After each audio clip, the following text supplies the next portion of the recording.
2 days of Chinese military aircraft approaching Taiwan demonstrate that Beijing is a threat to the entire region and have shown Taiwanese even more clearly the true nature of China's government, President Tsai Ing-wen said on Sunday. Multiple Chinese aircraft flew across the mid-line of the Taiwan Strait and into Taiwan's Air Defense Identification Zone on Friday and Saturday, causing Taiwan to scramble jets to intercept. China claims Taiwan as its own territory. At a news conference in Beijing on Friday about China's UN peacekeeping efforts, China announced combat drills near the Taiwan Strait and denounced what it called collusion between the island and the United States. The exercises took place as U.S. Undersecretary for Economic Affairs Keith Krach was in Taipei, the most senior State Department office to come in 4 decades.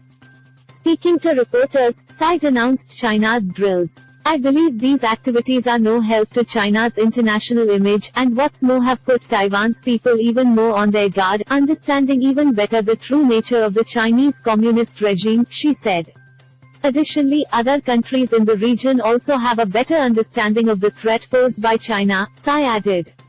The Chinese communists must restrain themselves, and not provoke. China's Air Force on Saturday put out a video showing exercises by its nuclear-capable H-6 bombers, which have been involved in many Chinese flybys of Taiwan. One montage shows a simulation of an H-6 attack against an air base that appears by its runway layout to be the main U.S. Air Force base on Guam.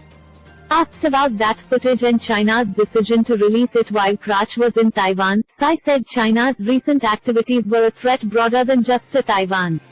China's existence is indeed aggressive and will bring a definite threat. In comments carried by Chinese state media from a forum on relations with Taiwan in the southeastern Chinese city of Xiamen, the number 4 leader of the ruling Communist Party on Sunday did not directly mention the recent drills.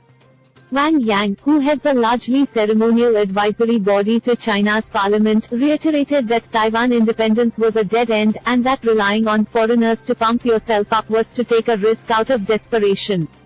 It will only bring Taiwan risks it cannot bear. We will not tolerate any harm to the country's sovereignty, security and development interests, Wang said in comments made by video. Further friction seems likely as Taiwan and the United States continue to deepen relations, with Taiwan angling for a free trade agreement. Taiwan Economy Minister Wang Mei-hua said on Sunday the island plans to hold a formal economic dialogue with the United States after having what she called informal talks with Krach and his team on issues like supply chain restructuring.